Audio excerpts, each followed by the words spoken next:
자, 안녕하세요. 복수형 카페 여러분. 자, 오늘은 이제 저번 시간에 이어서 이제 그 역사적 사고의 영역적 특성 부분을 이제 할게요. 교재 이제 339페이지 보세요. 그래서 저번에 이제 그 했던 것은 이제 뼈아제 필할렘 모델을 관련된 내용을 했고, 그 뼈아제 필할렘 모델이 어떤 문제점이 있는가, 이런 것들을 이제 여러 가지 측면에서 이제 살펴봤고요. 자, 여기에서 이제 그 역사적 사고의 영역적 특성은 영역 고유론자들의 얘기죠. 그래서 이 내용을 이제 볼게요. 자, 뼈아제 이론에 대한 비판으로서 영역 고유인지 이론을 주장한 사람들은 일반적 사고가 모든 교과에 적용될 수 없다고 보고 있다. 그러니까 정의가 모두 이제 보편적 사고가 그 전이가 안 된다. 이런 식으로 얘기한 거죠. 자, 이들은 사고 과정의 지식은 내용과 무관하지 않으며 동일한 인지 발달 단계에 있는 학생이라도 특정 학습 과제에 따라서 비슷한 인지 활동을 수행하고 있지 않다고 보고 있다. 그래서 특정한 인지 전략을 사용하는 것은 단순히 성숙이나 발달이 아니라 내용 지식의 성격과 양 구조, 사고 기능의 상호 관계 결과다. 자, 그래서 영역 고유인지론자들은 내용과 연결돼 있다. 그리고 특정 연령대로도 학습 과제, 그 아이들의 수준에 따라서 달라질 수 있다.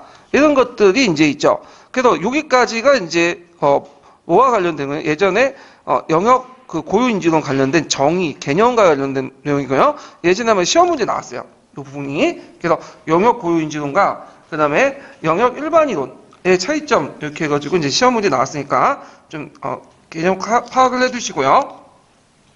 따라서 이들의 사고가 주어진 명제나 진술의 의문을 제기하고 그 해결을 추구하는 데는 필요한 지식의 구조를 토대로 일어난다고 본다. 자, 이때 이제 필요한 지식의 구조라는 건 일종의 스키마죠. 그래서 이제 배경 지식이나 사전 지식, 선지식 이런 것들 이제 관련된 거고요. 그래서 이주의적인 특성은 사고의 성패를 가늠한 결정적 요인으로서 관련 영역의 지식을 중요시 여긴다. 그러니까 그 내용 유정적인 어떤 특성을 가지고 있다. 이런 것들을 이제 볼 수가 있죠. 자, 이렇게 보면 사고 기술과 전략은 학습의 내용에 따라서 달라지게 된다. 그래서 본래 사고가 문제 제기된 지식의 영역에 대해 잘 알지 못하면 어려운 것이고, 사고 기능은 각 학문의 지식 영역에 의존하기 때문이다. 사고 과정도 기반되는 지식의 복합성과 다양성이 방법론에 따라서 달라질 수 있다. 이런 얘기인데, 이게 무슨 말이냐면, 예를 들어 이제 사회과를 이제 한다고 하면 어느 방법이냐면 사회과는 분석이나 이런 것들이 되게 강조하죠. 그러니까 탐구학습 방법이 좋아. 근데 역사과 같은 경우에는 인간의 내면이나 의도, 동기를 알아야 되기 때문에 탐구학습도 중요하지만 뭐가 더 중요해요? 역할극, 극학학습 이렇게 있죠. 그래서 이게 무엇을 가르치느냐에 따라서 교수학습 방법도 달라지기 때문에 일반적인 어떤 그 학습 모델을 가지고 어떤 특정한 국가 모두 다 적용할 수 없다. 이런 게 이제 관련된 내용이죠. 자, 그 다음에 뒤에 건너뛰어서 이제 마지막 단락을 좀 볼게요. 영역 고유인지론들은 아동의 인지 요인이 교과목의 특성, 학습 과제의 성격, 교수 방식, 교수 및 학습 환경 등에 따라 변화하는 걸 본다. 따라서 이들의 이론에는 학습 능력은 인지 발달 단계가 아니라 특정 영역을 얼마나 구조하고 통합되느냐 이런 것들이 중요하죠. 그리고 사고는 특정한 지식 영역의 조건 내에서 일어나기 때문에 다른 지식 영역과 쉽게 정의되지 않는다. 네, 요것이 이제 일반론자들과 다른 영역론자들이 이제 생각이죠. 그래가지고 이제 영어를 잘한다고 해서 수학을 잘하진 않죠. 근데 그런 건 있더라고요. 어저께도 제가 이제 그 옆에 과학 선생님이 애 데리고 가르치는 거 보니까 그 선생님이 물리 선생님이거든요. 근데 물리뿐만 아니라 수학도 되게 잘해.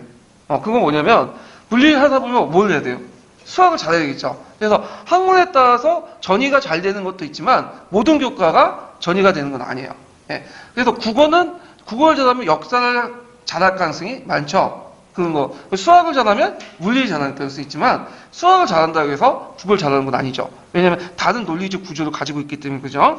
자, 또한 인지 능력은 각 영역별 지식 체계의 형성의 여부에 달려있기 때문에 학습 과제와 관련된 지식의 양이나 구조가 중요한 요인이라고 생각한다. 그래서 얼마나 많이 알고 얼마나 체계화시키냐에 따라서 아이들의 그런 사고 능력도 달라진다. 이런 것들이 이제 주요 내용이죠.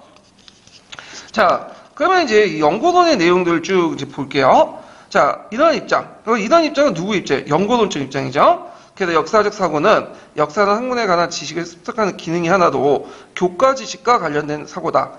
또한 역사적 사고의 발달은 기계적으로 이루어진 것이 아니라 사전 지식 및 다른 역사 주제의 본질, 교수반과 교수 사항에 따라서 이루어지기 때문에 전반적으로 일직성적인 단계에 떠서 일어난 것이 아니라 이것이 이제 역사적 사고는 얼마나 역사적인 기반을 구축하느냐 이런 것들이 중요하다라는 것들이 이제 첫 번째 전략의 주요 내용이고요. 그 다음에 영역 고유인지론에 따르면 역사적 사고는 상황 의존적이고 지식이 의존적이고 한마디로 다른 지식의 내용에 의존하는 사고다. 그리고 그렇다면 지식의 영역에서 나타난 고유한 사고 형태에 따라 교수학습 방법도 달라져야 되고 인지 유형의 발전 단계별로 구분을 하여 가르치고는 개인차를 고려하여 적절한 교수학습 방법을 쓰는 게 좋다. 그리고 문제 해결 과정도 특정한 문제 종류의 문제에 대한 특정한 지식의 연습이 중요하다. 교사가 그래서 이제 이런 과정을 이제 보면 예를 들어 갖고 이제 이간의 이제 그 이항 대비적 방식도 있죠. 그래서 아이들의 지식 수준이 낮을 경우에는 어떤 방법을 해야 돼요? 복잡한 걸 가르치는 게 아니라 서로가 대비된 방식으로 단순화시켜서 가르치는 게 낫죠. 예. 그래서 그 상황에 따라서 개인의 차이에 따라서 그 고려해서 가르쳐야 된다는 거죠. 예. 그래서 이제 예를 들어서 뭐 최태성이나 뭐 이다지 같이 스타 강사들은 많이 알아서 그게 뜨는 게 아니죠. 이 사람들이 뭐예요? 고등학교 수준에 딱 맞춰갖고 애들이 요구하는 그 임용이 아니죠. 그 수능 기준에 딱 맞게 가르치기 때문에 뜨는 거죠. 그래서 애들의 어떤 개인차를 고려하는 거, 이게 상당히 중요하죠. 자, 그리고 교사가 지식의 습득과 구조화를 이제, 뭐라고 하냐면, 스키마라고 하죠. 스키마를 용이하게 해서 가르친다면 특정 영역 문제 해결에 필요한 사고 발달을 촉진시킬 수 있다. 이건 내용에 관련 있는 거지, 연령하고는 상관없다. 이렇게 이제 볼 수가 있죠. 자, 그 다음에 이제 요 밑에는 도식과 관련된, 이 도식을 뭐라고 하죠? 스키마죠. 네, 그래서 마지막 단락은 예전에 기출과 관련된 내용이고요. 스키마 관련된 내용이 이제 파란 책에도 있어요. 예, 이 스키마, 이 도식은 어디에서 나왔냐면 뼈아제 인지구조 이론에 나와요. 그래서 뼈아제 인지구조 중에 뭐냐면 동화, 조절, 평형 단계를 거쳐갖고 뭐가 형성되죠? 인지도식이 형성되죠. 그래서 인지도식이 형성돼야지만 지식을 체계적으로 습득할 수 있잖아요. 그러니까 일종의 도서관에 가보면 그 도서관들이 책들 막 나열돼 있으면 찾기가 힘들잖아. 그러니까 목록별로 뭐예요? 딱 분류를 해놓으면 상당히 찾기 쉽겠죠. 마찬가지로 그런 역할을 하는 게 스키마다. 그래서 이제 이 스키마는 이제 그 어디에 또 기본 지식이냐면 내러티브의 기본 지식이야. 그래서 스키마는 선행 지식이에요. 네, 일종의 선행 지식. 근데 이제 스키마는 이제 아이들에게 쉽게 이해하고 친숙하게 역사를 접근할 수 있어도 문제점이 뭐냐면 이 스키마 선행 지식은 뭐가 있죠? 5개념이 있어. 5개념. 그래서 이 5개념을 곤쳐주기 위해서 뭐가 필요하고 맥락이라는 게 필요하죠. 예. 그래서 이 관련된 내용은 이제 예전 기출문에 나왔고요. 자세히 나와 있는 건 또 파란 책에도 있어요. 그래서 나중에 파란 책 강독할 때 또 보기도 하죠. 자, 영역 고유 인지론에서 독특한 것은 도식의 역할인데 도식은 선행 지식으로 구성되는 것으로 역사적 사고 발달의 도식의 형성과 관련되어 있다.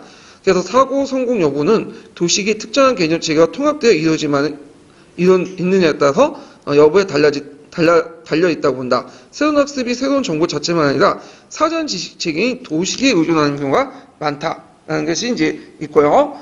자, 그럼 뒤에 있는 것은 도식의 역할이에요. 이 스키마의 역할이 뭐냐? 자, 이 스키마의 역할은 초보자 전문가 사고에 대한 설명을 알 수 있다. 초보자는 개별적인 정보를 나열할 뿐 지식을 재구성할 수 있는 도식이 부족하다. 그래서 구체적으로 초보자가 직접 접할 수 있는 특정 상황을 중심으로 조직한 정도의 역사 지식을 가지고 있을 뿐 인지활동에 대한 지식이나 인지과정의 전략이 부족하다. 그 이유는 새로운 문제 상황에 대한 지식과 경험, 선행 지식이 부족하기 때문이다. 이에 비해 전문가는 초보자보다 다양한 개념들 간에 관계된 내포된 도식을 가지고 있고 이런 도식의 방대한 양에 관련된 정보를 바탕으로 구체적 사실들이 추상적 개념, 원리, 일반화, 이론들과 연결되어 조직될 수 있다. 따라서 전문가는 주어진 문제를 일반적인 범주로 한 예로 인식하고 관련 요소를 상호지어, 연관지어, 해결 방안을 모색하는 추론 기술과 문제 해결을 방법을 사용할 수 있다.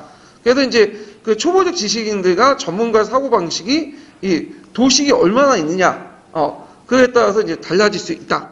이런 것들이죠. 그래서 이제, 있고, 그 다음에 두 번째 이제 단락은 이제 내용을 보면요. 초보자와 전문가의 가진 도식의 차이는 인지발달 단계 차이에서 비롯된 것이 아니다. 초보자가 역사적 과제를 해결하는데 어려움을 느낀 것은 정보 처리 능력이 부족하기 때문이 아니다. 그는 다만 과제를 해결하는 필요한 뭐죠? 지식 기반을 충분히 갖추지 못했을 뿐 아니라 배경 지식을 가지고 있을수록 역사적 과제 해결 수 사고 능력도 높다.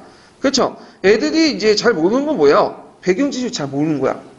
그래서 정보 처리 능력이 상당히 늦기 때문에 천천히 가르쳐야 돼. 그래서 제가 중학교 와서 참 느낀 게 뭐냐면 이런 식으로 가르쳤다가는 이런 인고생들 데리고 가르치는 속도가 일단은 도저히 못 따라간다는 거. 진도 빼기가 상당히 힘들어요.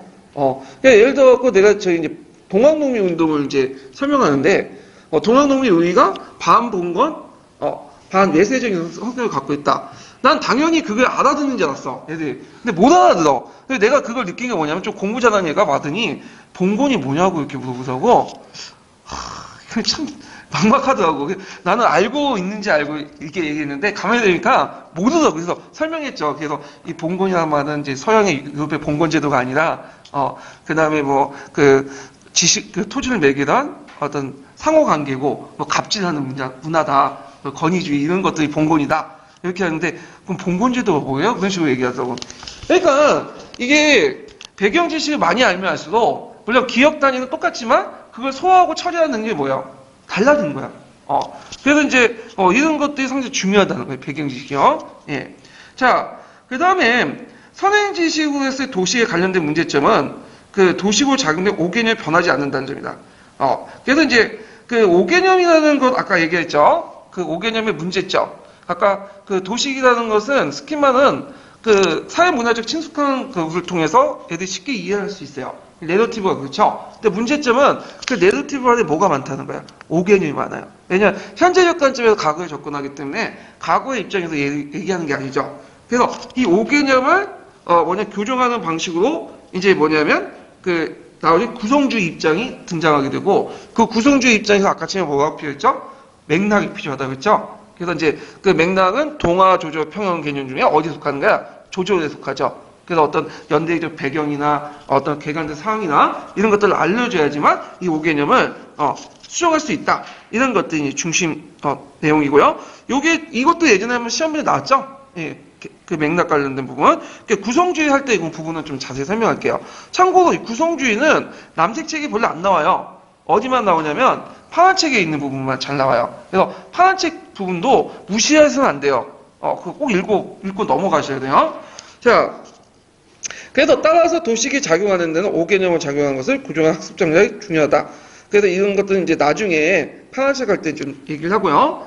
자, 그래서 이제 요 뒷부분, 다음 부분은 이제 그 앞에 있는 내용을 이제 정리한 거예요. 이 결론 부분이죠. 그래서 영역구인지도는 역사적 사고의 발달을 결정한 요인으로서 사전 지식으로 이루어진 도식이라고 보는 것이다. 따로 역사적 사고에 대한 논의는 문제 해결에 유효한 지식의 조직과 그 구조를 중요하게 취급하는 것이다. 자, 아동의 역사적 사고의 내용에 의존적이라는 점을 주목한다면 역사교육은 역사학과 밀접한 관련을 가져야 하며 일반 교육학 이론을 그대로 적용하는 바람직하지 않다. 따라서 역사교육 이론은 반드시 중요한 역사적 사실이나 개념, 역사학의 특성이나 학문적 원리를 바탕으로 개발해야 된다. 자, 여기에서 이제 알 수 있는 거는 역사교육은 교육학이 아니에요. 이게 항상 염두해 주셔야 돼요.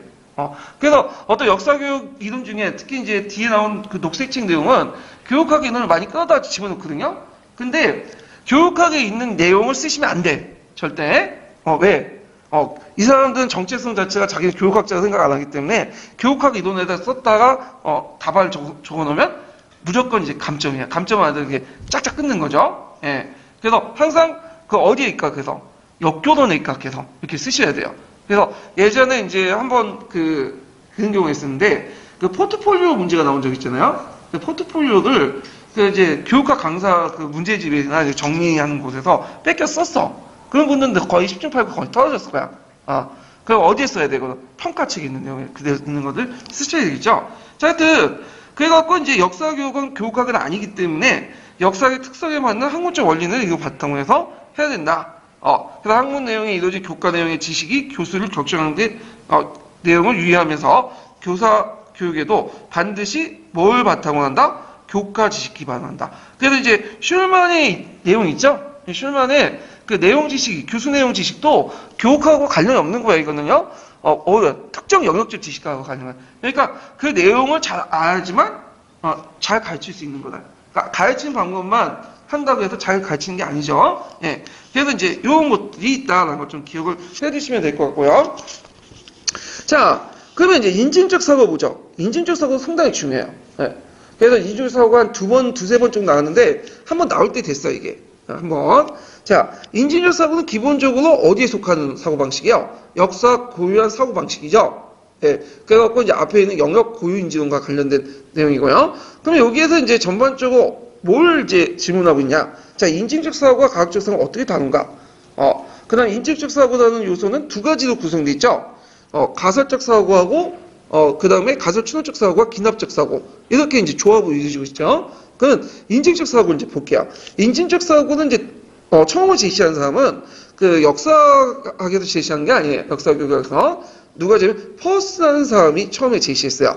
퍼스. 그래서 이 퍼스라는 사람은 이제 그 가학 철학자예요. 역사학자가 아니라.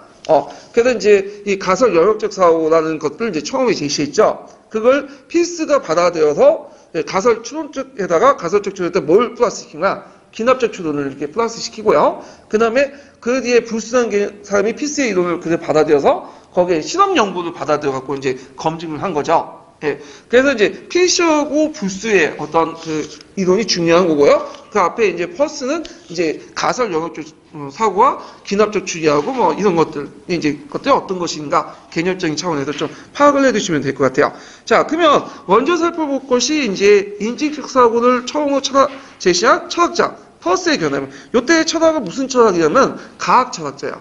네. 그래서 과학 철학자는 그 어떤 학문의 인식론이나 방법론 이런 것들 번국 가지고 제공해 주는 사람이야. 그래서 이제 우리가 앞에서 언급했던 햄필이라든지 푸프 같은 동 역사학자가 아니다. 이 사람은 과학 철학자예요. 예. 자, 그러면 이제 뒤에 넘어가서 보면 이 사람은 이제 추론의 방식을 세 가지로 이제 했어요.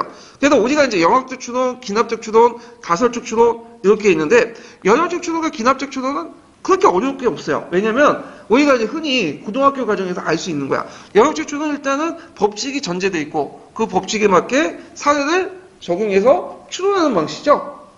그래서 법칙이 L가 사례, C, 그 다음 결과, E 이렇게 있고 기납적 사람은 거꾸로죠. 개별적인 사실 중에 뭘 끌어내는 거야? 이론을 끌어내는 거죠. 법칙을. 그래서 사례가 나오고 그 다음 결과가 나오면 법칙이 마지막에 나오죠. 그래서 영역적 추론하고 기납적 추론은 크게 이해하는데 어려움은 없어요. 근데 문제는 이제 가설적 추론이라는데, 자, 가설적 추론이라는 것은 뭐냐? 자, 그 영역적 추론과 기납적 추론은 이게 뭘 전제도 하냐면 실험 관찰 가능한 것을 전제도 해요. 우리가 눈으로 이제 직접 보고 오감을 통해서 실험을 관찰할 때만 가능한 거야. 근데 모든 과학적 형상이나 사회적 형상은 우리 눈으로 인지를 바탕으로 해서 실험 가능하고 통제상에서 일어나는 게 파악하는 것들만 있는 게 아니에요. 자, 예를 들어 갖고 저기 블랙홀의 존재, 그 다음에 인플레이션이 올라가고 디플레이션이 올라가고 그 역사에서 어떤 과거에 신석기 시대 사람들 생활을 이거 어떻게 검증해? 영역적 추론하고 기술적 추론은 절대 불가능해요. 왜? 이거는 인지할 수 없는 부분이죠. 자유도 부족하고. 그럴 경우에 이제 사회 경우에는 가설적 추론 같은 것들, 특히 과학에서 지구과학이나 물리학이나 그다음에 이제 예를 들어 갖고 천문학이 되게 많이 사용하는데, 자, 이 가설적 추론은 뭐냐? 자, 먼저 이제 먼저 경험적 추론을 바탕으로 한 거예요. 일단 예를 들어 갖고 이런 게 있죠. 자, 바다의 심해에 과연 생물이 살까라는 그런 것들 이제 봐요. 그러면 생물이 살고 있다는 걸 검증했죠. 일단 기존의 법칙이 있죠. 그 법칙을 바탕으로 해서 새로운 것들 비슷한 유사한 사항을 이제 적용되는 거야. 자, 예를 들어갖고, 목성의 위성 중에 유라파라는 위성이 있어요. 유라파는 이제 뭐냐면, 거기에 두께 커다란 얼음으로 덮여있는 행성인데, 가끔마다 물이 뽑아서 나오거든요? 그럼 그 밑에 이제 물이 있다는 거죠, 심해에. 그러면 그 심해에 생물이 살까라는 것이, 문제인 거죠, 이제. 근데 문제는, 우리가 유럽파 가서 인공위성을 띄울 수 있지만 거기 들어가서 이제 뭐냐면 도착해서 인공위성에서 이제 딜을 해가지고 그 밑에 거의 1000km 밑에 있는 그걸 파가지고 물 속에 있는 그 생물을 있는지 없는지를 관측 못한단 말이야. 그러면 심해에 생물이 산다는 지구적 지구의 이제 심해에서 발견된 경험을 바탕으로 해서 유럽화에도 어떻게 생물이 살 거라는 추론을 하죠. 이해되시겠죠? 그러니까 기존의 법칙을 가지고 유사한 상황을 통해서 적용하는 거야. 이런 식으로 이제 하는 거죠. 그래서 우리가 이제 알고 있는 이제 예를 들어갖고 블랙홀의 형성 과정이라든지 그다음 인플레이션, 디플레이션 이런 어떤 우리 눈에 보이지 않는 어떤 구조적 변화들 이런 것도 다 어디에 입각한 거야? 가설적 추론에 입각한 거야. 네. 이해되시겠죠? 그래서 이제 이 가설적 추론을 이제 뭐라고 얘기하냐면 기축법이라고 해요. 또 기축법. 그래서 이제 과학에서 상당히 많이 사용하는 거고 특히 눈으로부터 관찰 가능하지 못하는 그런 세계들 그런 것들 많이 써요. 그래서 상대성 이동이라든지 그다음 블랙홀의 존재라든지 저쪽 먼 나라에 있는데 생명이 살 것인가 아닌가 지구형 행성을 찾는 그런 천문학적인 그 내용도 있죠. 이런 것들은 여기 다 속한다. 이렇게 이제 보시면 되겠죠. 그래서 요것도 역사학에서도 적용될 수 있죠. 왜냐하면 역사학은 우리가 사회를 통해서 검증하지만 실제로 이제 약간 한계가 있죠. 왜? 완벽하지 못하잖아. 그러니까 우리가 타임머신 타가지고 그 나라 갈 수 없잖아. 그 시대에. 현실적으로. 그러다 보니까 어떻게 돼? 기존의 경험을 바탕으로, 연구 성과를 바탕으로 해서 유사한 사항에 적용하는, 그리고 이걸 하는 방법. 이게 가설적 추론이죠. 근데 역사학은 좀 다른 게 뭐냐면, 딱 해서, 기존에 어떤 알고 있는 걸 가지고 유사한 사항에 적용만 하면서 안 돼. 그걸 어디에서 또 찾아서 적용해야죠? 사례를 찾아서 적용해야 돼. 그래서 가설적 추론과 기납적 추론이 같이 있는 거예요.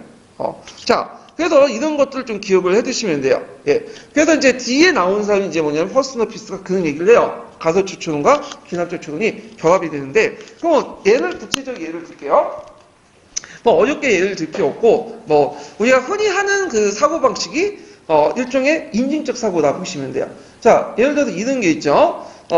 영희와 철수가 있어요. 영희와 철수가. 영희와 철수가 있는데, 영희와 철수가, 뭔가 알 수 없지만 삐릿삐릿해. 손을 잡고 다니고. 그럼 우리는 손을 잡고 서로 남녀간에 다니면 어떤 현상이, 가설적 추론이 형성돼요? 사귄다. 우리가 경험할 때 사귄다가 나오잖아. 그러면 거기까지는 가설적 추론이야. 근데 거기에서 끝나면 안 돼. 사귄다는 걸 검증하기 위해서는 또 여러 가지 사례가 있어야지. 영희와 철수가 보니까 영화관도 많이 가고, 그 다음에 또, 모텔도 왔다 갔다 하고. 그러면 이제 몇 가지 사례를 딱 검증하면, 사귄다는 딱, 개념이 형성이 된 거죠. 인식이. 그래서 앞에 있는 가설적 추론과 모텔에 가는 기납적 추론이 합쳐지면서 이게 뭐가 된다? 인증적 사고가 되는 거야. 그래서 역사학도 마찬가지죠. 어떤 가설이 있으면 그걸 이제 추측하고 그걸 통해서 어디에서 찾는 거야? 사회를 통해 검증하는 거고.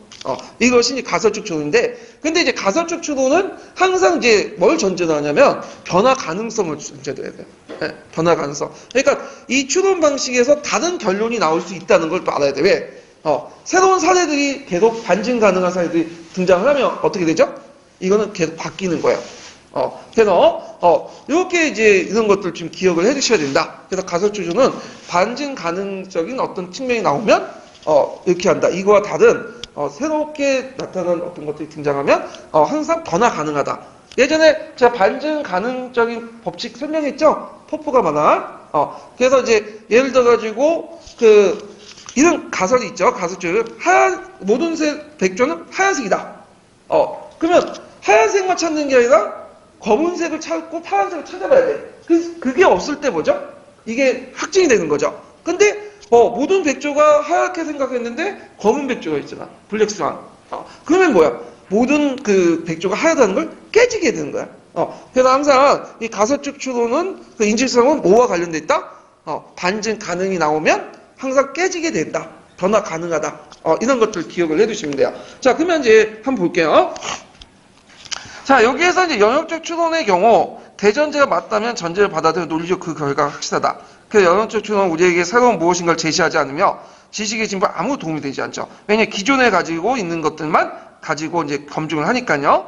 자, 그러나 기납적 추론은 사례와 결과를 통해 법칙을 찾아내는 논리적 방법이다. 그러나 아무리 많은 사례와 결과를 동일하더라도 예의적 가능성이 있으면 확실히 썰어지죠. 아까 이제 반증 가능성 있죠. 자, 가설적 추론은 법칙을 받아들이고 결과를 관찰함으로써 새로운 사례의 가능성을 추측해 볼 수 있다. 그래서 영역은 전제 안에 있는 결과를 확인하는 데 불과한 데 비해서 가설적 추론은 현실의 새로운 지식을 얻어내는 설령 홈스 같은 그 탐정의 방식을 가지고 있다. 그래서 이제 이렇게 이제 가설적 추론이 쭉 나오는데, 자, 쭉 넘어와서, 그래서 이때 우리는 콩이 주머니에 나왔던 가설을 세울 수 있고, 그 후에 검증 가능한 영역법을 쓰든 기납법을 쓰든 차후의 문제다. 그래서 가설적 추론은 전제로부터 필연적으로 추론대로 나온 것이 아니라 단지 개연성 있는 약점을 가진 추론법이다. 아까 말했처럼 심해에 우리나라 지구 심해에 생명을 산다고 해서 그걸 이제 유럽파의 생명을 산다는 것을 먼저 추론할 수 있지만 그렇다고 그게 확실하다는 건 아니죠. 그런 것도 약점을 가지고 있는 추론법이죠. 자, 그렇지만 이 추론은 이미 일어난 사실 기반으로 아직 모르는 사실 알려주는 장점이 있어요. 우리가 실험 불가능할 것을 검증할 수 있는. 그래서 이것을 역추론, 뭐라고 한다? 기축법. 우리가 알고 있는 것을 모르는 사실에 대비해서 추론할 수 있는 방식이죠. 뭐와 비슷하죠? 약간 유추와 비슷하죠. 유추. 자, 그래서 이 가설적 추론은 일상에서 많이 사용되며 가장 탐구적이고 생산적인 추론 방식을 평가받는다. 왜냐하면 우리가 일상생활을 할 때 기납적이나 영역적 사고방식을 잘 안 써요. 왜? 대부분 우리가 알고 있는 경험을 바탕으로 해서 우리가 모르는 것을 판단하게 되죠. 그런 것들을 이제 한다는 거죠. 그래서 이제 사냥관으로서 사냥감을 추적하거나 의사가 병을 진단할 때 많이 사용하는 추론법이죠. 가설적 추론은 가설 형성의 새로운 아이디어를 소개하는 논리적 조작이고 순수 가설로부터 필연적 기교를 나가는 논리를 가지고 있다. 그래서 가설적 어려운 논리성을 갖춘 과학적 추론이며 새로운 지식을 알아내는 데 유용하다.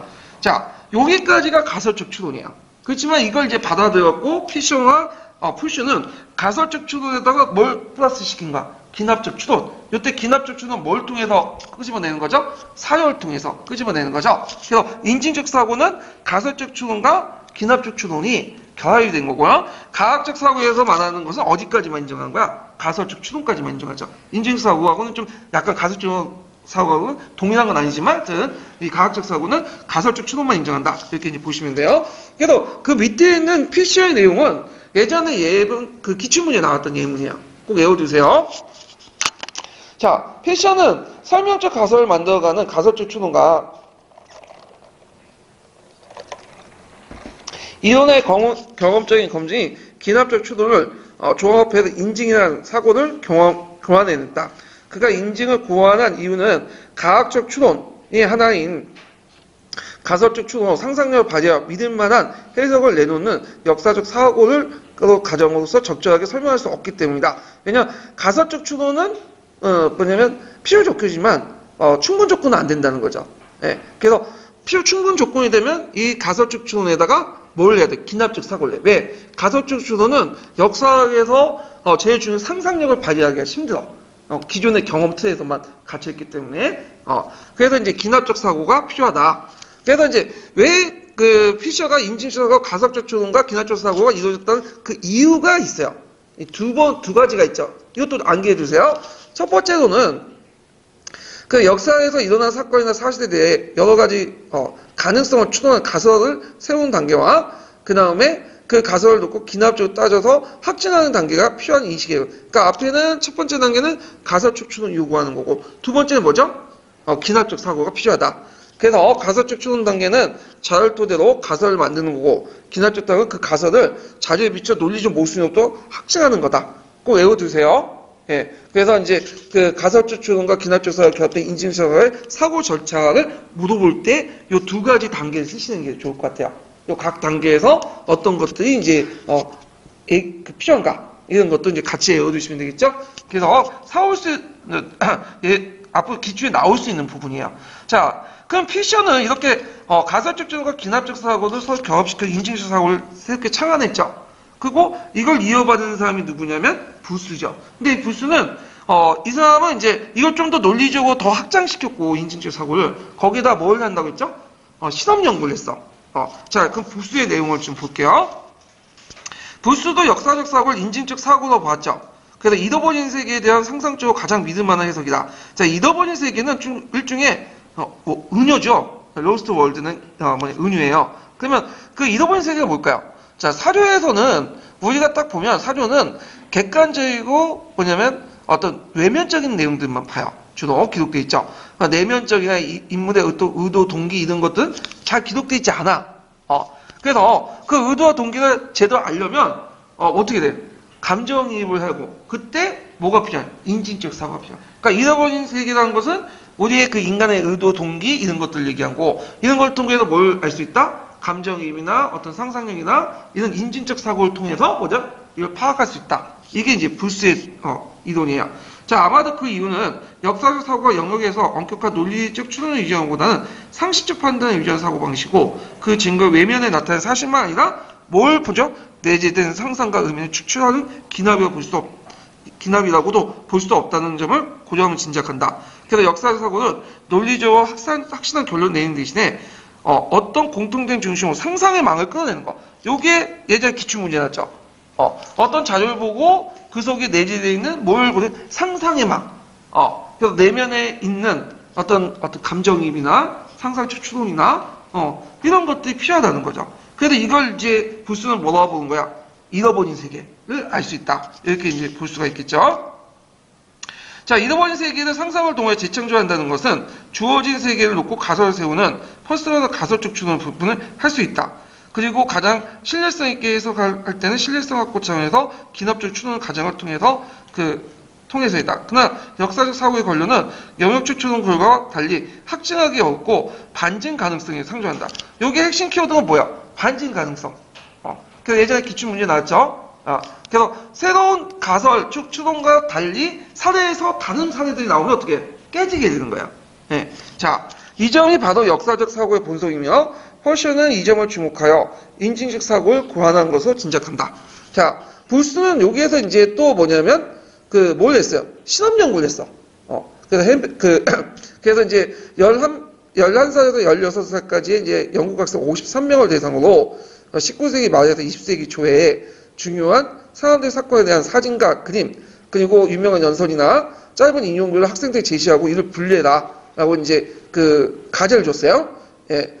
여기서 이제 볼 수 있듯이 불수도 이제 어떤 사람이다? 영국 사람이다. 이렇게 볼 수가 있죠. 그래서 이제 할렘 같은 사람도 영국 사람이죠. 그래서 영국에서 의외로 역겨운 연구가 상당히 많이 이루어졌어요. 이 부분이.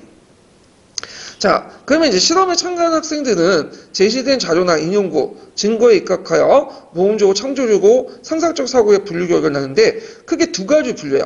하나는 사진 자료나 인용구 같이 증거 자료에 나타난 것을 분류하는 분류고요.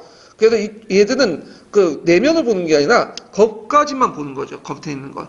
기술적인 측면에 불과하고. 근데 또 다른 학생들은 이것을 겉으로만 분류한 게 아니라 그 밑에 있는 내용들까지 분석해서 초연의 성질이나 아이들 기초에 분류하는 거예요. 그래서 이런 것들은 이제 그 학생들에게 설명적 어휘를 많이 사용한다. 그래서 첫 번째 분류하는 학생들은 아프리카 흑인과 백인의 모습을 보여준 4장의 사진에 대해서 아프리카인들 가르친 것을 설명하면서 하나 분류했는데 이것은 사진에 직접적으로 나타난 모습에 근거하는 분류한 결과다. 인용구 분류에는 공산주의자라는 단어가 나오는 것들만 따로 모으면 트루먼이라는 이름을 기준으로 분류한 학생도 있었다. 이는 낮은 수준의 사고를 하는 학생이다.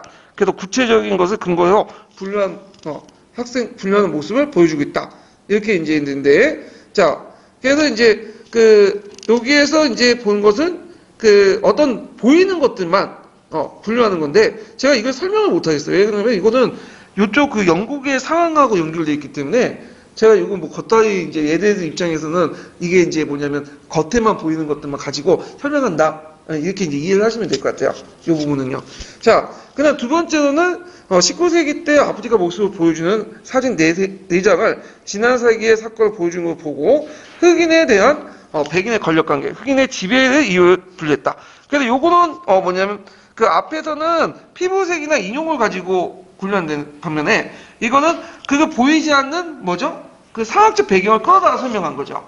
예. 그래서 내재적이나 잠재적 의미에 근거해서 그래서 이런 추론이나 이제 추상적 개념을 사용했다. 이렇게 있는데 그러면 이제 정리해서 얘기하면 지금은 이제 두 개의 지금 연구를 한 것 같아요. 그러니까 첫 번째 연구를 했는데 이 첫 번째 연구의 내용이 밑에 이제 구체적으로 첫 번째 분류와 두 번째 분류가 되는 거고요. 그리고 이 첫 번째 분류는 주로 이제 기술적이고 좀 낮은 수준이고 구체적인 것도 분류한 반면에 그다음 두 번째 분류의 수준은 아이들이 성질의 아이들 기초에서 분류하고 설명적 어휘를 많이 사용하고 그다음에 추상적이고 추론적인 방법을 했죠. 추론하거나 그러면 아이들 수준을 볼 때는 첫 번째 분류아들보다는 두 번째 분류아들이 더, 높다는 걸 우리가 쉽게 이해할 수가 있죠. 자, 그래서 이제 불스는 이들 두 부류가 모두 모험적이고 창조적이고 상상적인 사고를 보여준다 평하면서 이것이 인징적 사고라고 했다. 저도 이제 뭘 이렇게 되는지 모르겠지만 우리가 생각하는 인징적 사고는 어디에 해당할 수 있어요? 추상적 사고에 해당할 수 있겠죠. 근데 그 불수가 그렇게 얘기했으니까 우리는 그냥 토시하지 말고 그냥 받아들이는 게 좋을 것 같아요. 예. 그러니까 얘가 그렇게 얘기했으니까. 자, 이처럼 학생들이 보여준 결과는 흥미롭게 구체적 단계와 추상적 단계로 나눌 수 있다. 그러나 불수는 이런 단계에 주목하지 않고 그와 상관없이 그들이 보는 인징적 사고에 주목한다. 그는 명시로 설명되지 않지만 여기에 피스가 말한 인징적 사고의 측면은 학생들이 자료를 보고 분류한 가설, 즉 무엇을 기준으로 분류한 것을 생각한 가설적 추론 단계와 그 가설을 여러 자료를 통해 검증하는 단계, 기납적 추론 단계를 거쳐가는 것을 간주한다. 첫 번째 분류 학생들은 다양성을 가능성의 근거에 가설을 세우지 않았을 뿐더러 그나마 설정한 가설을 자료에 근거해 기납적 검증하지 못한 셈이다. 반면에 두 번째 분류의 학생들은 가설을 성공적으로 수입했고 그 기납적 검증을 하는데 성공했다. 그래서 저도 이게 좀 이해가 안 되는 게 이게 두 개가 다 뭐야, 두 분류가 다 기납적 인징적 사고를 해놓고는 인징적 사고를 설명을 할 때 가설적 추론과 기납적 사고를 못했다고 해놓고는 또 앞에 인징적 사고다. 이거 얘가 말에 모순이 있어. 그래서 내가 아무리 못 읽잖아도 그 생각을 했는데 이해가 안 돼요. 근데 내 생각에는 이거는 이제 그 불수의 문제가 아니라 그 불수를 받아들이는 학자, 그 번역한 학자의 문제인 것 같아. 이해를 못해서 쓰거나 뭔가 지가 헷갈려서 쓴 건가. 그 잘못 쓴 거야, 이거. 번역을 하고 잘못 이해한 거야. 근데 이 문제는 우리는 이거 그대로 외워야 되니까 그냥 그대로 외우세요. 뭐 따지지 말고. 우리가 그 따져갖고 뭐 하겠어요, 솔직히 말해서. 예. 자, 하여튼 이제 실험 결과에 따라서 그 불수는 대다수 학생들이 인징적 사고를 나타났지만 능력의 편차가 있다는 사실을 지적하면서 인징적 사고의 편차가 생기는 원인은 다 누구 탓이야? 교사 탓이야.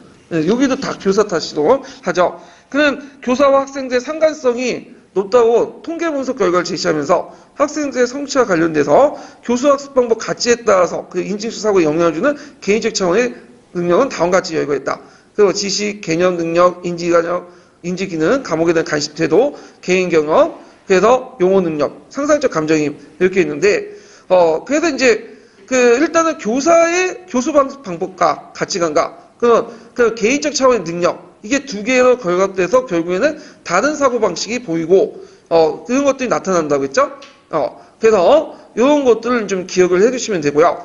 요컨대 요약 부분이죠. 인증적 사고라는 것은 역사 연구나 이해의 특징적으로 나타나는 것으로 증거와 자료를 토대로 과거 사실의 주제와 전체적인 가설을 만들며 이를 검증하기 위해서 일련의 지식, 개념, 상상력, 감정이입을 이용하는 가설을 확인하는 능력이다. 그러니까 앞에 있는 것은 그 가설 추론적 방법, 뒤에 있는 것은 기납적 추론 방법이죠. 자, 인증적 사고는 지능과의 상관관계는 약하지만 여러 요인들이 복합적으로 작용될 수 있는 이루어진 사고이면 능력의 편차가 생길 수밖에 없다. 그래서 불수는 인진적인 역사적 사고에 나타난 구체적 단계와 추상적 단계에 맞는 그 학습 계열에 고안할 필요가 있다. 그래서 이건 이제 누가 하는 거예요?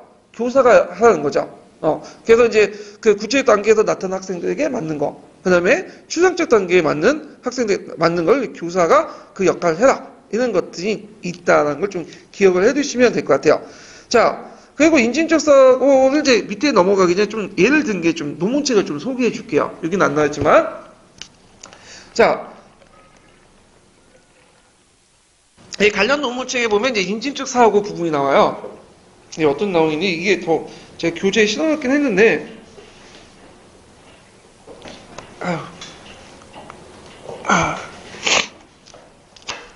자, 인진적 사고의 단계는 우리가 말한 삐아지식 단계의 의미가 아니에요.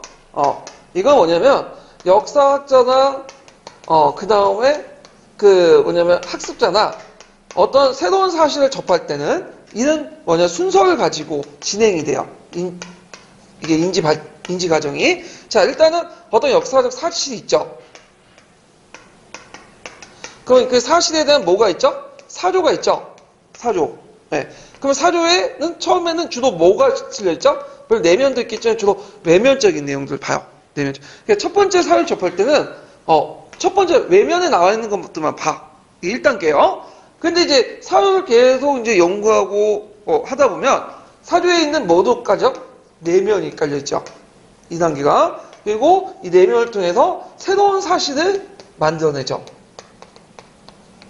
그래서 사료화에 나와 있는 사실뿐만 아니라 그 내면에 파악을 해서 사료를 다시 재조직해가지고 새로운 사실을 끄집어낸단 말이야. 요런 과정 속에서 이제 뭐가 등장하냐? 인진적 사고가 등장한다. 그래서 이제 예를 든 게 있어요. 이제 사례를 든 게 뭐냐면 우리가 이제 후백제 아시죠? 후백제가 이제 말기에 내분이 일어났잖아요. 내분이. 그래갖고 이제 그 당시 그 건원가 그 다음에 이제 그 건원가 금강 있죠?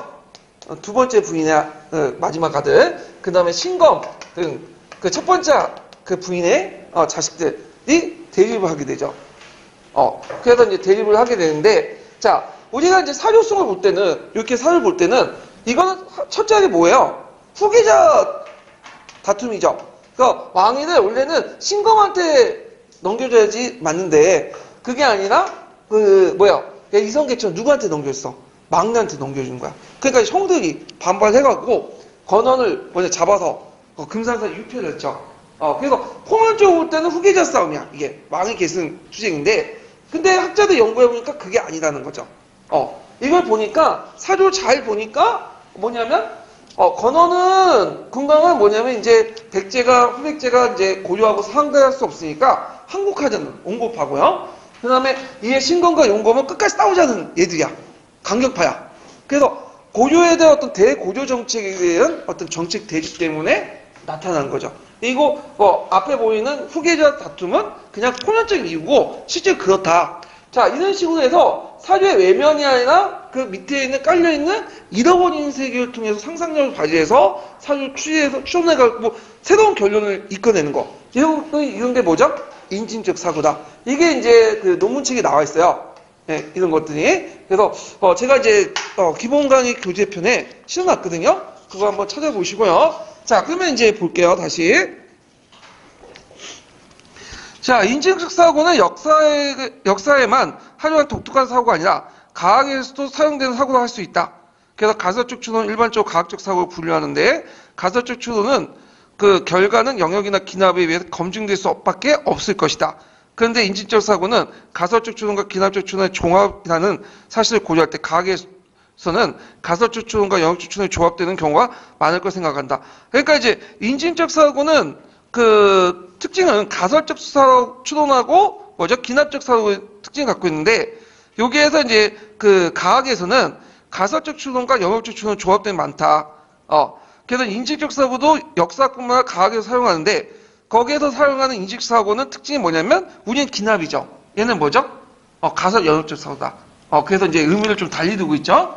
그래서 왜냐하면, 과학에서는 잠정적인 결론을 머물 수 없기 때문이다. 왜냐하면 확실한 걸 요구하잖아. 반증 가능한 걸 원하지 않죠. 근데 기납적 추론이라는 것 자체가 뭐야? 항상 새로운 사례가 나오면, 새롭게 또 가설이 만들어지는 거야. 예. 자, 그래서 과학에서는 잠재적 결론을 머물 수 없기 때문이다. 여기에 독특한 역사사고로서 인식사고를 거론한 것은 아마도 결과의 객관성 여부일 것이다. 그래서 이제 과학적 분야에서 인식적 사고를 도입할 경우에 결과의 잠정성을 해석하기 위한 노력이 가정이 불가피하지만, 역사에서는 결과의 잠정성을 인정하기 때문에 인식적 사고 약식이 독특한 사고로서 그 지위를 인정받을 수 있다. 그래서 이제 결론은 이제 뭐냐? 자, 과학에서도 사용될 수 있는 방법인데, 과학에서는 이 가설 인증적 사고가 우리가 얘기하는 기납적 추론 방식하고는 안 돼요. 뭘 결합해야 되죠? 영역적 사고 방식이 있죠. 근데 영역적 사고를 왜 하냐? 지식은 항상 정확하고, 결론은 딱 있어야 되죠. 근데 역사적 사고는 그게 아니잖아요? 그렇기 때문에 인증적 사고와 기납적 사고는 가설적, 기납적 사고가 결합이 되고, 항상 그 지식의 잠정성을 인정하기 때문에 변화 가능한 걸 인정한다. 그런 측면에서 이제 이런 사고 방식, 인증적 사고 방식, 그러니까 두 가지 결합된 가설 영역적 사고와 기납적 사고가 결합된 것이 역사의 독특한 사고로 남을 수 있다라고 이제 얘기를 하고 있어요. 예. 그래서 이거는 이제 과학적 사고 방식하고 인식 사고 방식의 역사학에서 말하는 인식 사고의 차이점을 얘기하고 있는 거죠. 그래서 이것도 한번 정리를 해보시는 게 좋을 것 같아요. 자, 그래서 이제 한번 보고 그 다음에 이제 관련된 그 형성평가 문제를 좀 볼게요. 자, 몇 페이지를 보시냐면요.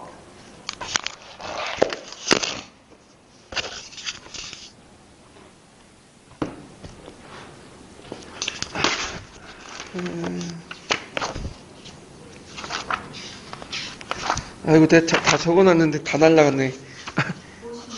네. 56페이지 좀 많거든요, 내용이요? 네. 177페이지 보세요. 네, 56페이지 177번부터 풀어볼게요.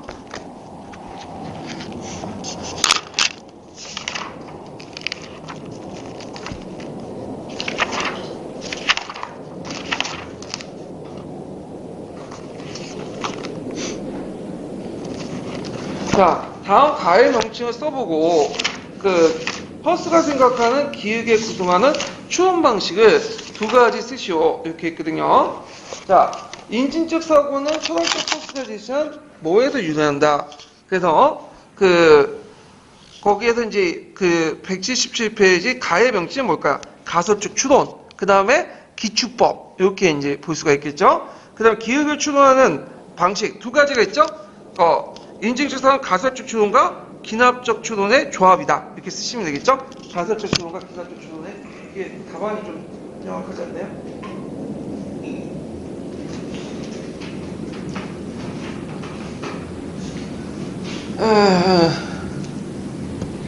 여기 답안에 가설적 추론하고 기납적 추론 이렇게 쓰시면 될 것 같아요. 예. 자, 178번 문제 볼게요. 자, 가와 나의 추론 방식 명칭을 각각 써보고 나의 방식 특징을 두 줄 이내에 서술해보고 나의 추론 방식이 유용한 점을 한 가지 제시해보시오. 그래서 가설에는 이 콩들이 이 주머니에 나왔다. 결국 이 콩이 하였다. 그래서 법칙은 이 주머니에는 나온 콩들이 모두 하였다. 구체적인 사례를 통해서 법칙을 이끌어내는 방법이죠. 이런 것들은 뭐와 관련된 거죠? 기납적 추론하고 관련된 거죠. 기납적 추론. 그 다음에 이 주머니에 나온 콩들은 뭐가 하였다. 결과는 이 콩이 하였다. 이 콩들은 이 주머니에 나왔다. 기존의 어떤 경험을 통해서 새로운 사례를 적용하는 방법이죠. 알지 못하는. 그래서 이거는 뭐가 관련된 거야? 가설적 추론이죠. 그러면 가설적 추론은 유용한 점이 뭐냐? 자, 법칙을 받아들이고 결과를 관찰함으로써 새로운 사례의 가능성을 측정하는 방법이죠. 그리고 추론은 이미 일어난 사실 기반으로 모든 사실 알려준 장점이 있다. 이렇게 쓰시면 돼요. 여기에서 제일 중요한 게 가능성을 측정하는 거야. 그러니까 확실한 게 아니라 잠재 가능성, 잠재 변화 가능성을 전제도 하는 거죠. 예. 자, 그 다음에 179번을 보면요. 다음 기획을 고안한 이유를 서술해보고 니은의 구성으로 보는 이유를 말해보시오. 그리고 디귿과 니은의 역할을 각각 써보시오. 자, 피셔는 인증이라는 사고를 고안했다. 고안한 이유는 뭘까요? 가학적 추론이 하나의 가설적 추론으로서 상상력을 발휘하여 믿을만한 해석을 내놓은 역사적 사고로서 적절하게 설명할 수 없기 때문에 인증이라는 사고를 교훈해서 거기에다가 기납적 사고를 플러스시킨 거죠. 자, 니은을 구성하는 거 보는 거, 기납적 사고가 가설적으로 보는 거 맞다. 그러니까 그거는 뭐냐면 이제 역사에서 일어난 사건이나 사실에 대해 여러 가지 가능성 추론하고 가설하는 단계와 그 가설을 놓고 기납하고 따지는 단계, 이렇게 인식의 결과에서 나온 거고요. 그 다음에 추론 단계에서 가설적 추론과 기납적 단계 추론 과정. 자, 디귿의 단계는 뭘 하는 거예요? 자료를 토대 가설을 만드는 거고요. 그 다음에 니은의 단계는 그 가설이 가지고 자료에 비춰 논리적으로 모순이 없도록 확증하는 단계죠. 예, 그거 외워두시고요. 자, 그 다음에 이제 180번 문제를 보면요. 다음 가와 나에 들어갈 말을 써보고 가의 이유를 서술해 보시오. 그리고 가에 해당하는 퍼스의 추론 방식의 명칭을 쓰시오. 보스도 역사적 사고의 인지적 사고를 보았고 그것이 가의 잃어버린 세계에 대한 상상적으로 가장 믿을만한 해석이라고 설명했다. 잃어버린 세계는 일종의 은유죠. 예. 그 다음에 이제 나에 들어갈 건 뭐냐면 자, 어떤 공통된 중심, 뭔것을 거기에 들어갈 게 못 가다가 역사적으로 상상의 망을 형성하는 거죠. 외워두세요. 이제 기출문제 나왔던 거니까. 자, 그 다음 가의 이유는 뭐냐? 자, 역사사고 영역에서 엄격한 논리적 추론을 이해한 것은 상식적 판단에 의존한 사고이고 증거에 외면에 나타내는 사실뿐만 아니라 내재되는 역사의 의미를 추천하고 기납이라 볼 수 없다는 점에서 고려할 것이다. 예. 그래서 역사적 어떤 그 상상의 의미, 이런 것들을 상당히 강조했다. 이렇게 쓰시면 되고요. 자, 그 다음에 이제 가에 해당하는 퍼스트의 추론 방식의 명칭을 쓰시오. 요거는 어디에 해당할까요? 상상망을 끌어들인 거. 이거는 가설적 추론을 관련된 거죠. 어떤 공통된 그 상상의 망을 이제 끌어들인다. 이렇게 이제 보시면 될 것 같고요. 자, 그 다음에 이제 그 181번 볼게요. 자, 부스는 이걸 실험 연구했다고 했죠? 그래서 가와 나의 사회 유형을 보이는 학생들의 특징을 각각 써보시고, 그리고 부스가 생각한 인지사고의 단계의 내용을 말해보고, 이 관점에서 가와 나의 사회를 각각 평가해보시오. 자, 가는 아까 이제 사회 연구에서 보셨듯이 낮은 수준의 단계에서 구체의 근거를 가지고 한 거예요. 눈에 직접 보이는 것만. 나는 뭐죠? 이게 이제 뭐냐면 자주 나타나지 않는 개념의 추론에서 추상적인 것들 근거로 한 거죠.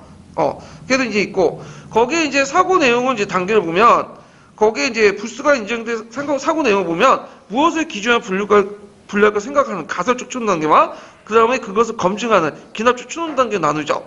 그 다음에 이제 가와 나의 사회평가를 보면, 가는 다양한 가능성의 근거에 가설을 세우지 못하고, 가설을 검증하지도 못한다.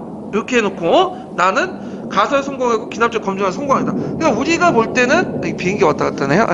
우리가 볼 때는, 뭐에다가 있어요? 우리가 볼 때는 나사료에 평가하는 게 낫겠죠. 이게 인증적 사고라는데 얘는 이상하게 또 인증적 사고를 가와 나가 다 포함된다.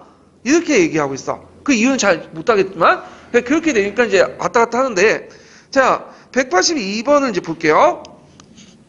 자 182번은 다음 기억의 원인을 말해보고 그 니은의 요소를 4가지 제시해보시오. 그리고 부스가 제시한 인증적 사고를 양성하는 방법을 학습 방법을 서술해 보시오. 부스는 학생들의 인식 사고를 나타내지만 능력에 편차가 있다는 사실을 지적하면서 인지적 사고의 원인을 분석 결과 제시했다. 그는 인지적인 역사적 사고에 영향을 주는 개인적 차원 능력이 있다고 한다. 그러니까 이제 교사 차원에도 있겠지만 또 개인적 차원 능력도 있다. 같이 이제 플러스 됐다. 이렇게 이제 보는데, 자 그러면 이제 여기에서 그 인지적 사고의 원인에 대한 분석 결과가 어떻게 제시했냐? 자 여기는 이제 보면 그 원인은 교수학습 방법 가치가 되게 중요하다. 이렇게 했고, 그 다음에 또 학생적 측면도 동시에 봤죠. 그래서 이제 그 학생의 개인 차원 능력으로서 보던 게 뭐냐면 아까 전처럼 관련된 지식, 개념 능력, 그다음 인지 기능, 과목에 대한 태도와 관심, 개인 경험, 용어 능력 이런 것도 있고요. 그래서 학습 방법은 이제 역사 사고나 구체 단계와 추상적 단계 맡은 학습 계열에 관련된 방법을 교환할 것이다 지적했는데 문제 대안을 제시하지 않았어. 네, 여기서만 끝났죠. 자, 그래서 이렇게 이제 구성이 됐다. 이렇게 이제 보시면 될 것 같고요. 자, 그 다음에 이제 사고방식이 뭐냐면, 내러티브적 사고방식이야. 예.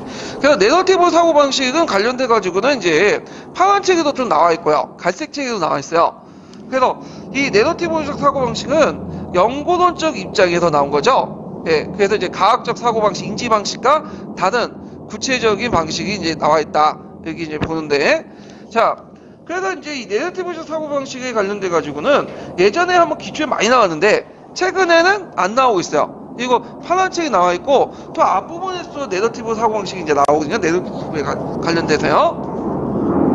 자, 그러면 이제 볼게요. 자, 브루노는 인간의 사고를 파라다임적 사고와 그 다음에 내러티브적 사고로 나눠 제시했는데, 여기에서 파라다임적 사고는 예전에 설명한 것처럼 뭐예요?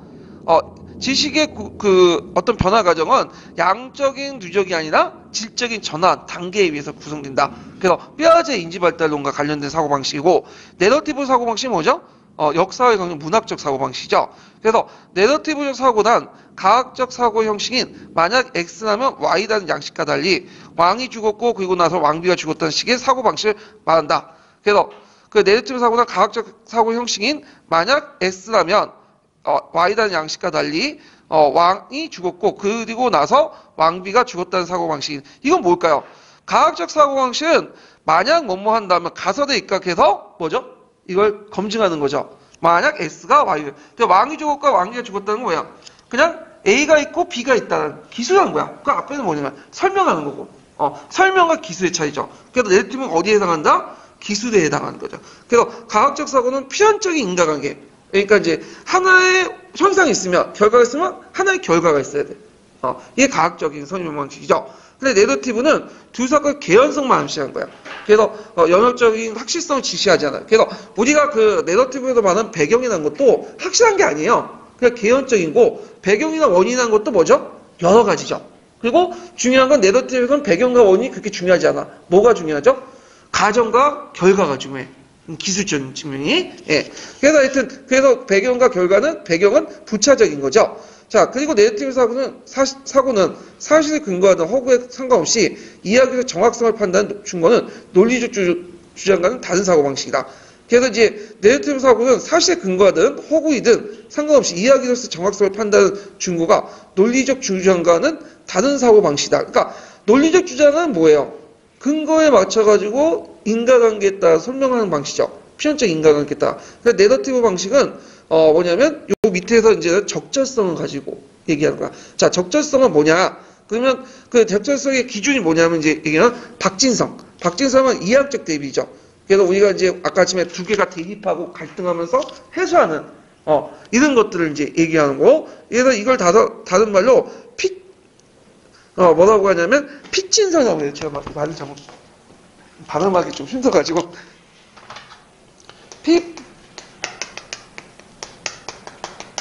박진성을 핍진성이라고 또 하거든요. 예. 그래서 이제 이렇게 구성이 됐고, 그 다음에 적용성. 그렇게 해야 하는 거. 그 전체 볼 때는 그렇게 큰 무리가 없는 거. 이치에 맞는 거. 그러니까 디테일한 게 아니라 전체적 큰 그림 볼 때는 어느 정도 맥락적 맞는 거. 이걸 적용성이 나가죠. 접합성은 앞뒤가 맞아야 돼. 논리적으로 좀. 그러니까 물론 앞뒤가 맞는다고 이게 사실관계가 맞는 게 아니라 나 듣기에는 뭐냐 앞뒤가 맞아야 돼. 이런 것들을 기준하고 일관성, 사용과 일치. 그러니까 주변에 흔히 볼 수 있는 것들과 연결시켜야 돼요. 이런 것들이 앞에 있는 네거티브 사고 방식의 어떤 기준이죠. 그래서 그 네거티브의 그 기준의 정확성 판단을 써가면 네 가지 있어야 돼요. 박진성, 적용성, 적합성, 일관성, 삶의 주변성. 이걸 가지고 이제 우리가 보통 네거티브 할 때 이게 그뜻하다라고 이제 정확하다고 인식을 하는 거죠. 근데 과학적인 어떤 사고에서는 그렇게 하면 안 되죠. 필연적인 뭐야? 인과관계에 있어야 돼요. 원인과 결과가 신원과 검증을 통해서 정확한 명시를 해야죠. 자, 그래서 이제 이렇게 있다. 그래서 네거티브 속에서는 사건의 의미를 해석을 통해 드러나는데 그 해석은 논리적 추론만이 이루어지는 게 아니기 때문이다. 네거티브 사고가 객관성을 추구하는 대표적인 방식은 부분과 전체로는 순환이라는 해석학적 순환을 의미한 거다. 자, 이 해석학적 순환이라는 말은 이제 뭐냐면 이게 이제 노란책에 있는 내용이에요. 그래서 지금 좀 설명할 필요가 있는데 해석학적 순환은 어떻게 이루어지냐면 자, 우리가 흔히 이제 보는 어떤 이제 형상에서 다 나와요. 자, 예를 들어가지고 A라는 사람이 있어. A라는 사람이. 우리가 A라는 사람을 처음에 이제 맞을 때, 볼 때, 처음에 A에 가지고 있는 뭘 보죠? 프로필을 쭉 보죠. 스펙을. 그러니까 스펙을 보니까, 이 사람이 비비리 이제 4년제 저 지방대 나왔고, 얼굴도 못생기고, 키도 작고, 비리비리해. 그럼 우리가 나름대로 이제, 뭐냐면, 가설 쪽 초동을 가지고 있어요. 가설 세우잖아요? 근데 여기 가설은 잠정적 결론이 아니에요. 이거는 그냥 처음에 들었을 때 어떤 인식이야. 전체적인 개요성이야. 근데 이 사람을 한 번씩 계속 걷다 보니까, 이게 온 거 되게 똑똑하고, 상당히 논리적이고, 보니까, 괜찮아. 괜찮아 보여. 그러면 이 가설, 우리가 가지고 있는 이 가설이 어떻게 될까요? 계속 바뀌게 되죠. 순환하죠. 그래서 어떤 사실을 계속 접할 때마다, 그 사람에 대한 정보를 계속 접할 때, 그 사람에 대한 인식이 달라지는 거야. 확대되고. 이게 뭐냐면 해석학적 순환이에요. 이것을 이제 뭐냐면 얘기를 하고 있는 거야, 지금. 그래서 네거티브는 이렇게 가설이 있으면 가설 가지고 결론을 익히는 게 아니라 증거를 찾아서 계속 그 사람의 어떤 상황이나 이런 것들을 계속 접하면서 상황이 점점 확대돼 나가면서 저역성, 그러니까 그 전체적인 큰 그림 속에서 판단할 수 있는 객관적 기준이 형성이 된다는 거야. 예. 자, 이것을 이제 적용성을 이제 기준을 하고 있다. 이렇게 보는데, 요 자세한 내용은 어디에서 보시냐면, 제 노란 책이 있어요. 그 노란 책 한번 찾아보시고요. 자, 네러티브는 그 자체가 네러티브적 사고 표현이라고 할 수 있다. 네러티브는 하나의 또는 일련의 사고의 질서를 보는 담론 형식으로서 그 인지적 결과 자체, 이 담론이라는 건 뭐냐면, 흔히들 우리가 이제 얘기하죠. 듣고 싶은 것만 듣고, 보이고 싶은 거 보고. 그래서 문재인 빠드는 맨날 문재인 업적들만 관련된 기사들만 보고. 문재인 싫어하는 사람들 뭐예요? 맨날 까는 것만 보죠. 예. 그런 것들은 뭐냐면 자기가 보고 싶구나. 그래서 이게 담론이야. 과학적인 게 아니야. 이건 인지적인 작용이에요. 예. 그래서 이런 것들이 이제 있다.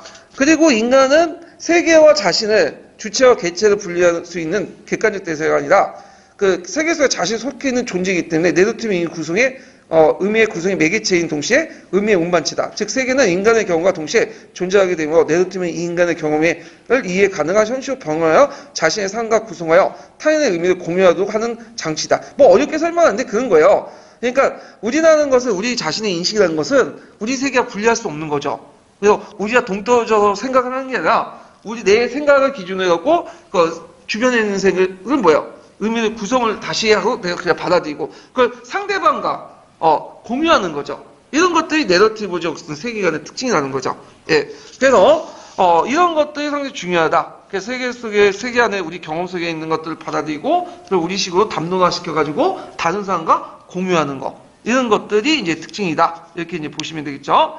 자, 그 다음에 이제 그 내러티브 두 번째 단락 볼게요. 내러티브의 사고는 사건의 개연을 통해 전하는 의미를 이해하고 해석하는. 요때 개연이라는 건 뭘까요? 사건의 개연은 순서, 배치죠. 사건의 순서, 배치. 여기에서 내러티브의 의미는 사건의 개연, 그러니까 사건의 시간적 배열을 규정하는 거죠. 따라서 사건의 시간적 배열은 변화 과정을 보여주는 개연의 것으로 사건들의 상호관계, 그 이야기를 구성하는 의미를 결정하는 데 핵심적인 역할을 한다. 그래서 대통령이 죽고 주식시장이 붕괴했다는 사건의 순서를 바꾸면 다른 이야기입니다. 그래서 대통령이 죽고 주식시장이 붕괴됐다. 라는 식으로 이제 얘기를 해버리면 저자는 이런 걸 통해서 사건의 의미를 해석하는 거죠. 그래서 내러티브의 어떤 계열 설정을 통해서 저자의 의도나 전달 메시지가 결정적으로 중요한 역할을 한다. 자, 이건 뭐냐면 대통령이 죽으면 주식이 붕괴돼요. 그럼 마치 대통령이 죽었기 때문에 주식이 뭐냐면 붕괴된 것처럼 얘기하잖아요. 근데 가만히 객관적으로 보면 그게 아니거든. 주식의 붕괴는 미국 시장의 어떤 금리 인상, 그래서 세계 경제 파탄 때문에 일어난 것이 훨씬 많아. 근데 우리는 요 문장만 보면 뭐죠? 대통령이 죽었기 때문에 주식이 붕괴된다. 이렇게 인식을 한 거 아니야? 이거는 객관적인 인식이 아니에요. 대통령이 항상 우리 삶에 연결됐다고 생각하기 때문에 대통령의 죽음이 큰 영향을 주겠다고 생각해서 그 얘기를 한 거죠. 예. 그래서 이재용이 구속되면 삼성이 붕괴된다. 항상 얘기하잖아요? 이건 담론이죠. 근데 이재용이 구속되고 한참 그 감옥서에 있어도 삼성은 어떻게 해요? 주가 막 올라가고 순이익이 냈죠. 이거는 별 관련성이 없다는 거지. 근데 이런 담론들을 누가 만들어내는 거야, 계속. 언론체. 그게 돈 받은 삼성부터 이게 좀 말하는 명예훼손인데. 이런 담론들 기존의 언론에서 계속 만들어내잖아. 그러니까 우리는 이거를 받아들이는 거야. 이거는 객관적 사실이 아니라 뭐다? 내러티브다. 이렇게 이제 볼 수가 있죠. 자. 그래서 이제 이렇게 시간적 계열을 순서대로 자기식으로 원해서 조직을 내가지고 제시할 때 우리 인식에 큰 영향을, 마치 객관적 사실로 얘기하지만 실제 그런 것들 자체가 뭐죠? 하나의 의미가 전달되는 수단이다. 그래서 모든 역사책은 그렇게 구성됐다 보시면 돼요. 우리가 조선왕조실록이라든지 그 다음에 고조사, 지금 수많은 나온 역사책도 이런 의미가 거짓말을 하지 않아요. 거짓말. 그렇지만 뭐죠? 자기가 원하는 방식으로 사실을 만들어내는 거죠. 그러니까 없는 사실을 만드는 게 아니라 있는 사실을 다시 끄집어내서 시간적으로 순서를 배열해갖고 새로운 사실들 만드는 거, 허상을. 예.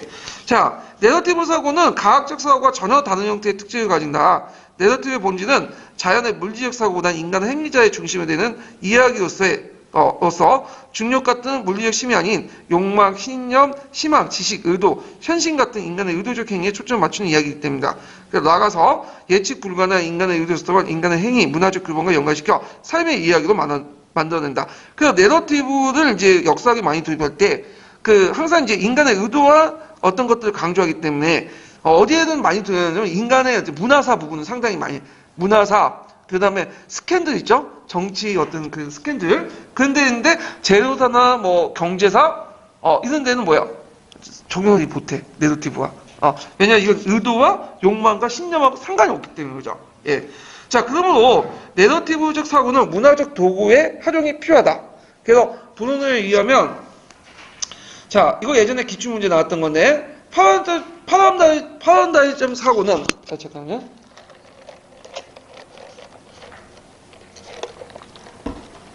파라다이점 사고를 지원하는 중요한 문화적 도구가 문법과 과학이라면 그 내러티브의 문화적 도구는 장르와 프롯이다. 그래서 파라다이점에서는 문법과 과학이라는 건 뭐예요? 규칙성이죠. 근데 그 내러티브의 문화적 도구는 장르와 프롯은 뭐냐면 우리 프롯을 가지고 모든 걸 이 프롯은 담론이야. 우리 틀을 가지고 설명을 하는 거야. 항상. 왜 우리가 역사적 객관적을 실제 그대로 받아들이는 게 아니라 우리의 어떤 사전의 프로세를 가지고 받아들이는 거죠. 예, 이런 것들을. 그래서 이제 이런 것들도 있고, 이 드라마나 영화나 이런 것들 보면 항상 프롯이 있어요. 프롯대로 끝나야지, 시청률 올라가고, 영화가 많이 팔리고 그래요. 많이 보고. 그래서 만약에 이제 악인하고 선인하고 싸웠어. 근데 악인은 이겨갖고 잘 먹고 잘 살아. 성인은 못 먹고 못 살아. 쫓다 망했어. 그걸 영화와 드라마를 만든다. 여러분 볼 것 같아요? 안 보죠. 우리 항상 생각하는 뭐냐면 건선지나 악인은 뭐야? 나쁜 놈이야. 그러니까 언젠가는 얘는 뭐냐면 시험점 멸망할 수밖에 없어. 처벌받아야 돼. 결국에 결론에는 뭐예요? 성인이 이기고 착한 애가 아니고 나쁜 놈이 진다고 해야지만 이 프로다에서 뭐예요? 많이 보는 거죠. 내러티브도 이렇게 구성이 됐다는 거예요. 자, 그러니까 이게 문제가 있는 거죠. 내러티브의 문제점. 예. 그래서 이거 나중에 얘기하고요. 그래서 문화적 역시 욕망, 신념, 현실 같은 인간의 행위의 의도 속에 초점을 맞추기 때문에 과학적 논리성은 거리가 멀다. 이게 장르란 테스트의 종류, 테스트를 구성하는 방식을 말하는데, 이야기를 만드는 방식, 그 이야기가 삽입한 주제들과 구성하는 방식과 언어 체계에서 결정된다. 그건 한편으로 테스트 안에 존재하고 있지만 또 다른 한편으로 테스트를 이해하는 방식이다. 그래서 하이트에 따르면 장르는 대표적으로 노맹스, 시극, 비극, 풍자, 자서전 등을 말하는데, 그리고 내러티브의 프롯이 설정되기 있게 마련인데, 장르는 바로 그 프롯이 해석되는 틀을 제공해주기 때문에 기본적으로 사고 양식을 말한다. 그리고 프롯은 이야기의 의미를 부여하는 역할을 한다. 그래서 역사가는 하나의 이야기에 대해 비극적 프롯 구성을 제시하면 하나의 특수한 이야기로 전환된다. 만약에 시극의 프롯 구성을 제시할 시극이 되는 것이다. 그래서 내러티브 사고에 주목한 것은 장르와 프롯이 시다. 그래서 장르와 프롯이 왜 중요한 것을 이제 얘기하고 있죠. 장르는 바로 그 프롯이 해석되고 그 틀을 제공할 때 기본적 사고 양식의 역할을 한다. 뭐 되게 어렵게 설명하고 있지만 우리가 이제 흔히 말하는 역사학에서 나오는 역사 소설 방식 다 그렇게 구성이 됐어요. 자, 예를 들어 갖고 아까 말한 것처럼 건성 진화적 사고 방식 있죠?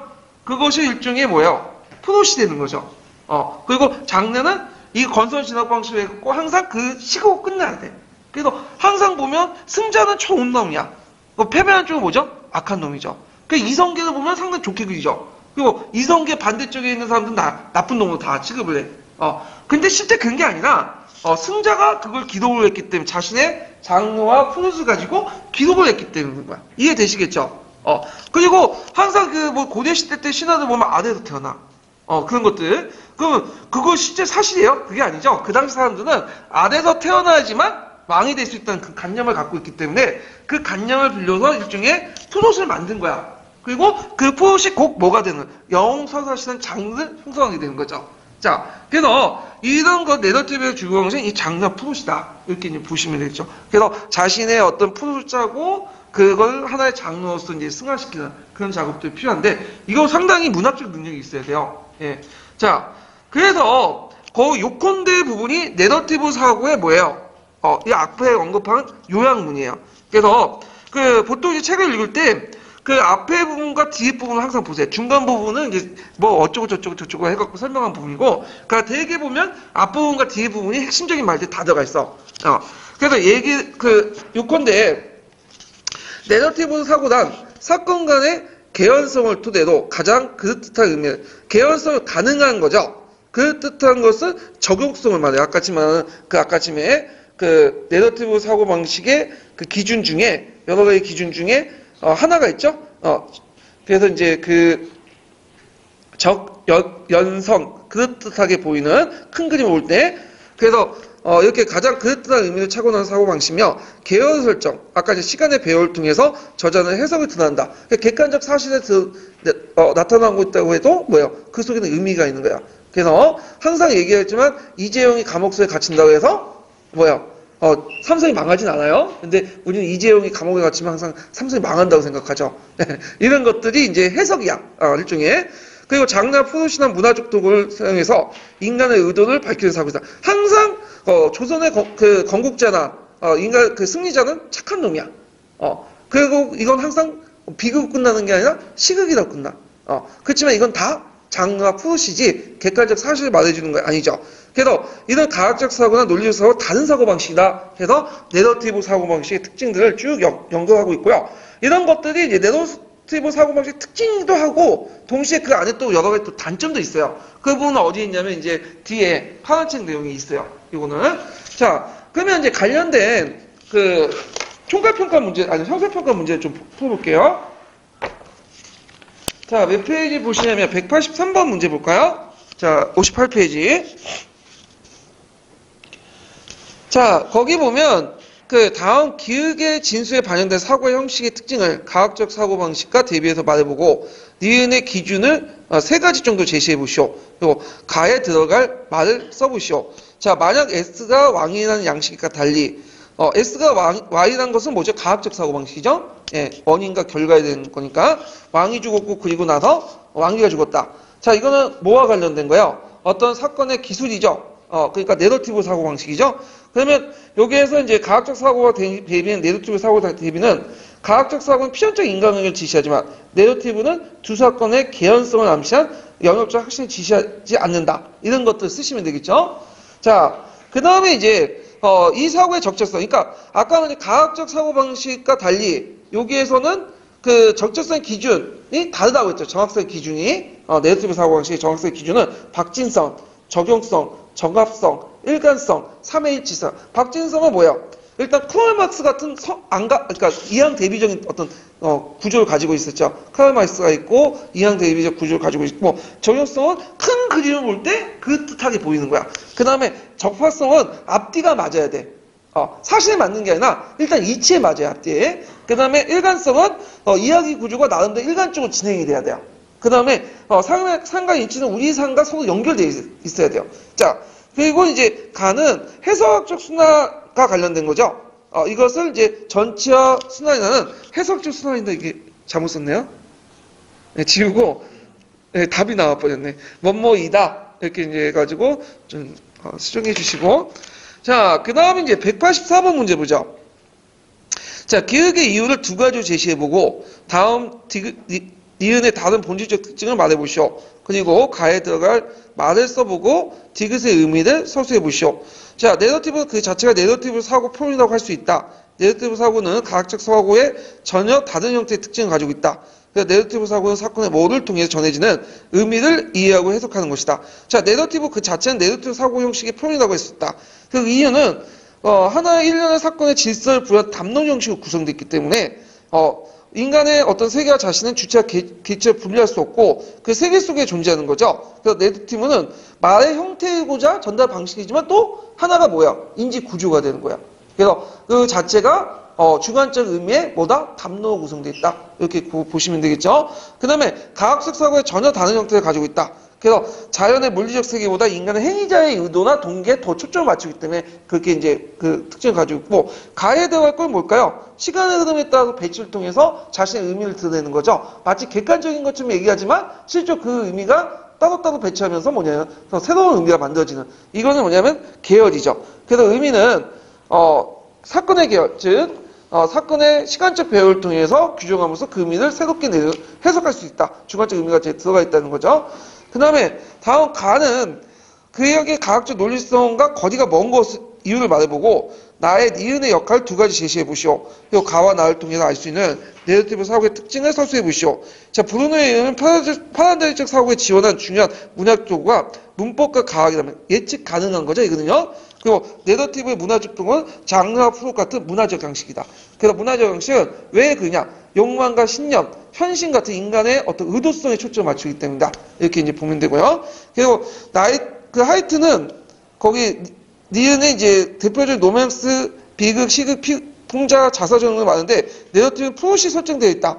자, 이야기의 의미를 부여하는 역할이라는 거죠. 프롯은. 예. 이거는 이제 뭐와 관련된 거냐면 내러티브가 크게 두 가지가 있어요. 역사적 내러티브와 문학적 내러티브가 있는데 주로 여기에서 설명하는 건 다 문학적 내러티브예요.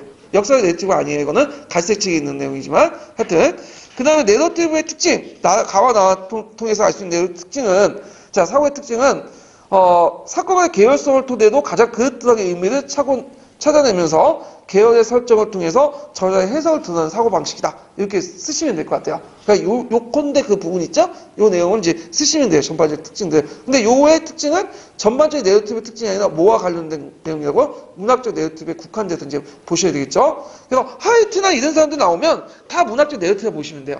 이 사람들은. 자, 그래서 이제 이렇게 이제 해가지고, 끝났고요. 다음 시간에는 이제, 뭐가 생각 습관으로서 역사적 사고 부분을 할게요. 예, 오늘 수고하셨습니다.